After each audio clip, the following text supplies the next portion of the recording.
जी देखिए, एक फैसला शायद कल भी आया था सुप्रीम कोर्ट का, जिसमें कि सुप्रीम कोर्ट ने कहा था कि मूवी को रिलीज़ होने दीजिए और जनता डिसाइड करें कि क्या होना चाहिए। पर ठीक है, अब जो कुछ हुआ है, पर ये नहीं होना चाहिए था, क्योंकि ये जो रिट है जो मूवी के अगेंस्ट लगी है, वो शायद 3 या 4 दिन पहले ही लगी थी ना, शायद यही कुछ रहा होगा। पर एक याचिका जो कि मैंने लगाई थी आज से करीब मेरे पिताजी के इंसिडेंट में, जो कि 3 साल पहले हुआ था 28 जून 2022 को, उस केस का कोई निष्कर्ष नहीं निकला।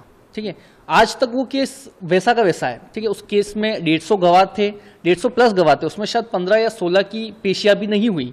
ठीक है, और न उसमें फास्ट ट्रैक लगा, ऊपर से वो जो केस है वो सीबीआई को एडिशनल चार्ज दिया हुआ है एनआईए का। ठीक है, वहाँ चल रहा है, तो उसमें डे बाई डे हियरिंग भी नहीं होती, नहीं उसमें बराबर पेशी हो रही है।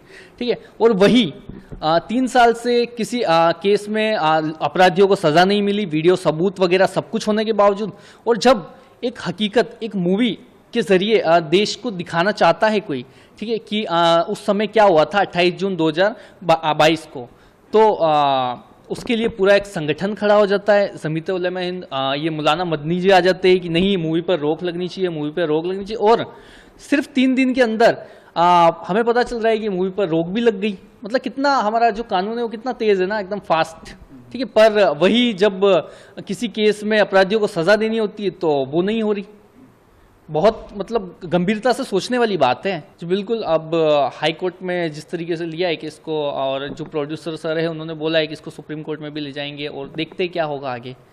पर कहीं ना कहीं जिस तरीके की ये जो चीज़ें हो रही है ना, ये नहीं होनी चाहिए थी हमारे देश में, क्योंकि एक तो किसी तरह मेरे पिताजी को उस समय मार दिया गया। ठीक है, उसके बाद उन्हें अभी तक न्याय नहीं मिला। ठीक है, उसके बाद जब एक मूवी आ रही है पूरे देश को दिखाने के लिए कि किस तरीके से, किस सोच के जरिए आतंकवादी विचारधारा के तहत पाकिस्तानियों के जुड़ाव के साथ मेरे पिताजी को मार दिया गया था, और मूवी में भी वही सब कुछ दिखाया गया है। ठीक है, कि किस तरीके से आतंकवादियों ने साजिश करके मेरे पिताजी को मारा। ठीक, पर इसी के अगेंस्ट पूरा एक संगठन खड़ा हो जाता है। पता नहीं उनको क्या दिक्कत है, क्या सहानुभूति है आतंकवादियों से।